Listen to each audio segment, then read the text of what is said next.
시청자 여러분, JTBC 뉴스룸을 시작하겠습니다. 대통령 권한대행 한덕수 국무총리가 대통령 몫의 헌법재판관 후보자 2명을 기습 지명했습니다.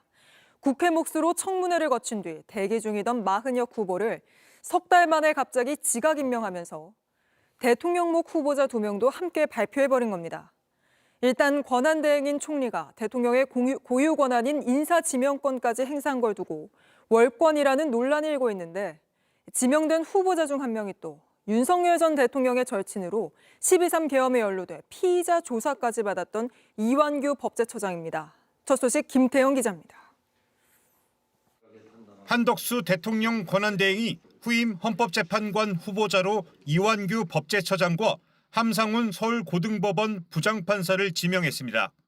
오는 18일 퇴임하는 대통령 추천 몫의 문영배 헌법재판소장 권한대행과 이미선 헌법재판관의 후임 지명을 대통령 권한대행으로서 행사한 겁니다.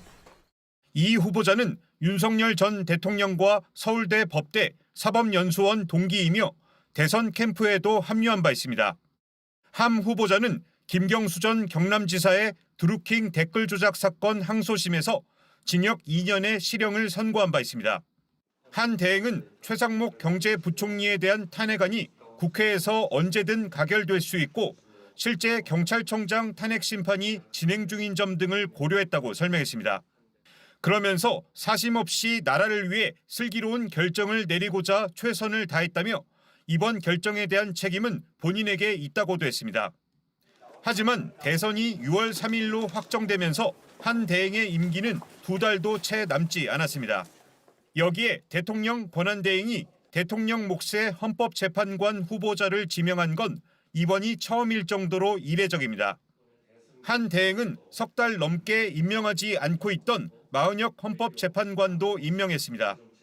더불어민주당이 추천한 마 재판관은 조한창 정계선 헌법재판관과 함께 지난해 12월 국회에서 임명 동의안이 통과됐습니다. 하지만 한덕수 대행은 당시 임명을 보류했고 후임인 최상목 대행은 조한창 정계선 재판관만 임명했습니다. 여야 합의에도 불구하고 마 재판관은 민주당이 추천했다는 이유로 거부하면서 논란이 됐는데 윤 전 대통령이 파면되고 나흘 만에 돌연 임명을 한 겁니다. JTBC 김태영입니다. 이완규 법제처장은 12.3 비상계엄이 해제된 직후 삼청동 안가를 찾은 4인방 중 한 명입니다. 2차 계엄을 논의한 거 아니냐는 의혹이 일었던 이 회동 이후에는 휴대전화를 갑자기 교체하기도 했습니다. 결국 피의자 조사까지 받았는데 조사인 불쾌감을 드러내고 중요한 질문들엔 답을 거부했습니다. 김혜리 기자의 단독 보도입니다. 비상계엄이 해제된 바로 그날 저녁, 지난해 12월 4일 대통령의 삼청동 안가 앞에 택시가 멈춰섭니다. 수행원 2명과 동행한 이완규 법제처장입니다. 안가 앞을 지키던 JTBC 카메라에만 포착된 모습입니다. 이날 심야회동엔 이상민 전 행안부 장관, 박성재 법무부 장관, 김주현 민정수석 등 윤석열 전 대통령 최측근 4명이 모였습니다. JTBC 취재에 따르면 경찰 국수본은 지난해 12월 25일 이 처장을 피의자 신분으로 불러 이 모임에 대해 집중 조사했습니다. 계엄 선포 이후 대책을 세우거나 2차 계엄 모의가 있었는지를 물어본 겁니다. 이 처장은 경찰에 한숨을 쉬고 밥만 먹고 헤어진 게 다라고 진술했습니다. 오후에 다시 전화가 오셔가지고 오늘 저녁에 시간 되냐, 저녁 먹어도 되냐라고 해서 내가 시간 된다고 그래가지고 갔던 겁니다. 국회에서 여러 차례 말했는데 조사까지 받는 게 이해가 안 간다며 불쾌감을 드러내기도 했습니다. 그러면서 함께 모인 이들에 대한 진술을 거부했습니다. 안가에 모여 어떤 대화를 나눴냐는 질문에도 진술하지 않겠다고 했습니다. 이 처장은 지난해 12월 14일 휴대전화를 바꿨습니다. 언제, 어떤 이유로 교체했냐는 경찰 질문에도 진술 거부권을 행사했습니다. 하지만 대통령실 관계자는 대통령이 경호처에 지시하지 않으면 안가를 열 수조차 없다면서 당시 회동이 참석자들끼리 친목 회동일 리 없다는 취지로 말했습니다. 12.3 내란 사태 관련 수사에서 비협조적으로 나왔던 이 처장이 헌법재판관으로서 헌법과 법률을 수호할 의지가 있는지 의문이 제기됩니다. JTBC 김혜리입니다. 여전히 관저에 머물고 있는 윤석열 전 대통령이 파면 일주일 만인 오는 금요일 관저에서 나갈 걸로 전해졌습니다. 오늘부터 이삿짐도 옮기기 시작했다는데 자세한 소식 최연수 기자입니다. 경찰 10여 명이 아파트 단지로 들어갑니다. 윤석열 전 대통령이 취임 당시 6개월간 머물렀던 서초동 아크로비스타입니다. 이곳에서 경찰은 약 20분간 단지 내부를 살펴봤습니다. 이번 주 금요일 윤 전 대통령이 관저에서 퇴거할 걸로 전해졌기 때문입니다. 이렇게 되면 파면된 지 일주일 만에 한남동 관저에서 나오는 겁니다. 박근혜 전 대통령이 경호 문제로 약 이틀간 관저에서 머물렀던 것과 비교하면 더 오랜 시간이 걸렸습니다. 윤 전 대통령의 짐은 오늘부터 서초동으로 옮겨지는 것으로 전해졌습니다. 다만 윤 전 대통령 부부가 키우는 반려동물이 10마리가 넘게 있기 때문에 아파트에서 키우기 적합하지 않아 추후 제3의 장소로 옮기는 것도 고려 중인 걸로 알려졌습니다. 집회 등 시위도 서초동 아파트 인근으로 몰릴 것으로 예상되면서 경호 문제도 더 복잡해질 것으로 보입니다. 박 전 대통령의 파면 당시에도 관저에서 나와 삼성동에 머물렀지만 집회 문제로 한 달 뒤 내곡동으로 거취를 옮겼습니다. 윤 전 대통령이 관저에서 나와도 통상 전직 대통령 경호에는 20-30명의 경호 인원이 투입됩니다. 경호처는 윤 전 대통령 부부를 경호할 인원과 배치 등을 계획하고 있는 것으로 전해졌습니다. 대통령 등의 경호에 관한 법률에 따르면 윤 전 대통령 부부는 최대 10년까지 경호를 받을 수 있습니다. JTBC 최연수입니다. 네, 계속해서 윤 전 대통령 부부와의 친분을 과시해왔던 무속인 건진법사 전성배 씨와 관련한 단독 보도 전해드리겠습니다. JTBC가 복원된 전 씨의 휴대전화 내용을 확인했습니다. 여기서 검찰과 경찰, 또 공공기관까지 곳곳에 자리를 부탁하는 인사청탁 이력서가 대거 쏟아졌습니다. 먼저 정혜성 기자입니다. 2022년 윤석열 대통령 당선 전후 건진법사 전성배 씨는 공식 직함이 없었습니다. 그런데 국민의힘 등에선 상임 고문님으로 통했습니다.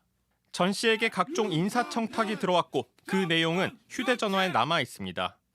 이 같은 내용은 지난해 12월 말 검찰이 압수한 건진법사 휴대전화 3대와 태블릿 PC 2대를 포렌식하는 과정에서 나왔습니다. 정치 브로커로 추정되는 김모 씨는 2022년 6월 지방선거 예비 후보자 명함을 보냈습니다. 김 씨는 건진법사를 하늘님이라 부르며 은혜를 머리에 이고 살겠습니다라고 썼습니다. 도의원에 출마할 예비 후보자 이력서도 보냈습니다. 경선 없이 신인 발굴로 챙겨주세요라고 부탁했습니다. 결국 이 2명은 당선됐고 김 씨는 고문님의 보살핌으로 당선됐습니다라고 감사 인사를 했습니다. 당시 돈이 오고 갔는지 실제 어떤 과정을 거쳐 공천됐는지는 수사가 진행 중입니다. 법사포는 윤석열 정부 공공기관 임원 자리를 청탁하는 이력서도 남아 있습니다. 검찰과 경찰 인사청탁도 브로커로 추정되는 사람들을 통해 들어왔습니다. 불교가 아닌 다른 종교에서도 건진법사에 고문료를 지급하며 정부에 줄을 댄 사실도 확인됐습니다. 이 과정에서 건진법사는 윤석열 전 대통령 그리고 윤핵관 인사들과 친분이 있다는 걸 부인하지 않았습니다.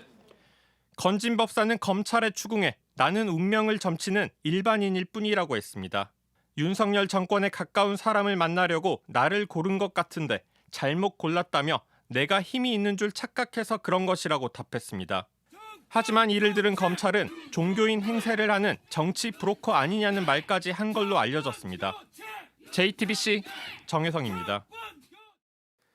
경남체육회 소속 수영 선수가 감독에게 폭행을 당했다는 논란이 불거졌습니다. 이 선수는 중요한 대회를 앞두고 가슴뼈에 부상을 입으면서 선수 생활까지 포기했습니다. 문제의 감독은 간만에 때려서 힘 조절이 안 됐다. 이렇게 말했습니다. 배승주 기자가 취재했습니다. 경남체육회 소속 핀수영 선수가 감독에게 폭행당한 건 전국체전을 석 달 앞둔 지난해 7월입니다. 훈련을 열심히 안 한다며 감독이 끌고 가 욕하고 폭행한 건데 앞 가슴뼈에 금이가 사주 진단이 나왔습니다. 선생님도 하도 안 때리다가 간만에 때려서 그런지 이렇게 조절이 잘 안 된 것 같기는 한데. 함께 훈련을 하던 다른 체육회 선수와 감독은 폭행을 지켜봤지만 말리지도 신고도 안 했습니다. 다른 감독님이 저한테 와서 너는 왜 맞아야 잘하냐. 감독은 선수를 위해서 그랬다고 말합니다. 너한테 뭔가 좀 큰 충격요법을 주고 싶긴 했어, 사실. 터닝 포인트가 되고 네가 뭔가 발판이 됐으면 하는 마음이야. 선수는 숨 쉴 때마다 가슴에 통증이 있었고 결국 체전도 포기했습니다. 전국체전을 뛰어서 그 성과를 내야만 다른 팀을 갈 수가 있습니다. 경남체육회는 폭행 사실을 알고도 감독 직을 계속 맡겼습니다. 일단 원만하게 일단 하는 게 제일 좋겠지만은. 지난해에 이어 올해도 감독과 재계약했습니다. 폭행한 감독이 계속 지휘하는 팀에서 마전 선수는 고립됐습니다. 결국 선수는 감독을 경찰에 고소하고 스포츠윤리센터에 신고한 뒤 13년간 해온 수영을 접었습니다. 할 줄 아는 게 수영밖에 없습니다. 그래서 저도 앞날이 참. 취재가 시작되자 감독은 사직서를 제출했고 체육회는 징계 절차를 밟고 있습니다. 사건이 발생한 지 9개월 만입니다. JTBC 배승주입니다. JTBC 뉴스를 시청해 주셔서 고맙습니다. 저희는 저녁 6시 30분 뉴스룸에서 뵙겠습니다.